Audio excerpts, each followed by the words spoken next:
Okay, it's day 5 and it's our final day for our 5-look series, and it will be palette 5.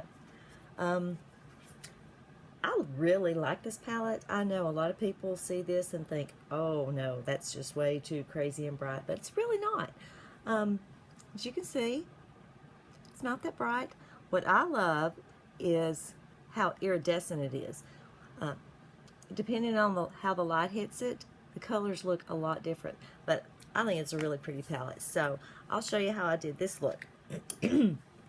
Start out, I used this first one, Vindictive. It's a pretty gold color, and well, let me start different. I used Suspicious first, this one, as a kind of a transition color, and put that on my brow bone. And the thing about this palette is you can use any of these colors just by themselves. Put that on your lid, and like I said, it's so iridescent that depending on how you turn, it's going to look different. So next, I did Vindictive, the pretty gold color, and put that on my whole lid.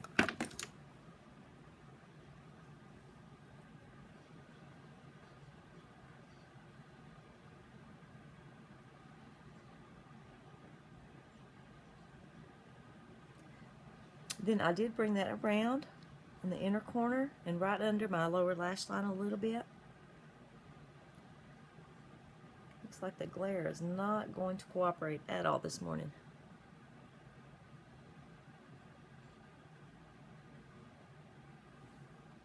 Okay, next I used the color Vintage. It's a really pretty, it looks so red, this one right here, in the camera, but as you can see, it's not red, it's more of an, kind of an orangey, kind of copper color. So I'm going to put that on like 2/3 of my lid here.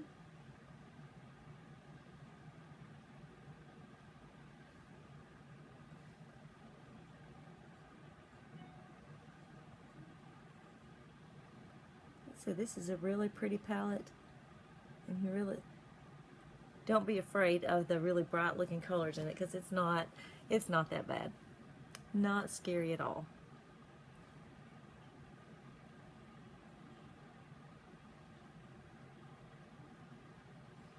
Okay, you could leave this just like this, kind of blend this a little bit.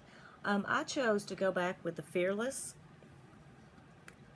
It's this purple here, to put in the outer V, just to kind of deepen up that color a little bit.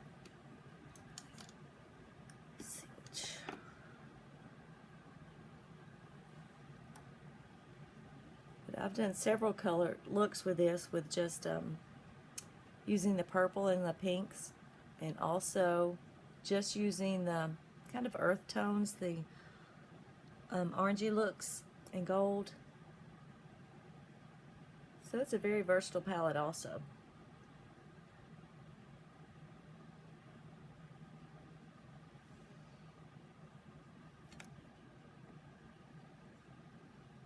Okay, then I went back with the Vintage again, just to kind of darken it up here, so you can see it, and blend it into the Fearless a little bit. Alright, and then I went back with the Vindictive, remember the name of the colors, the gold, but I did just dampen my brush a little bit. I just kind of wiped it on a wet washcloth to brighten that up here in the inner corner, and bring it over to kind of blend out all this together.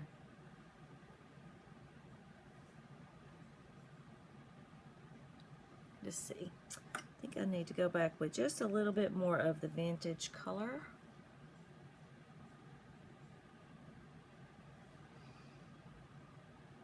Okay, then just to blend all that out on my, under my brow, if I can find my brush. I just use my concealer and Fresh the way what I usually use to blend all this in with.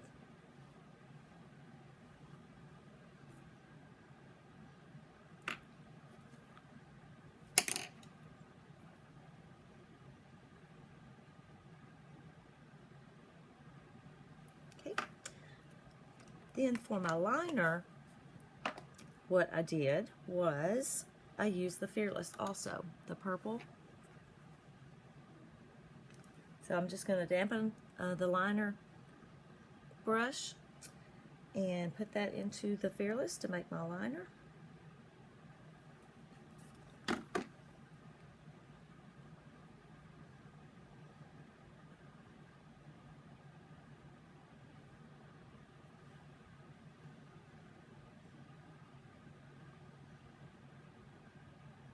Anytime you wet these pigments, or shadows, whatever you want to call them, they're all kind of they're pigments, but wetting your brush or wetting the shadow itself is going to deepen that color and make it a lot more vibrant.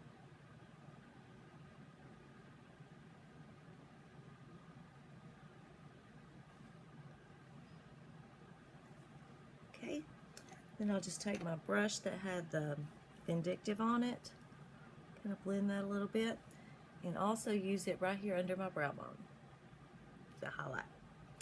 So there's that. I will do my mascara in a minute, but for my lips, I decided I put on Sappy to begin with.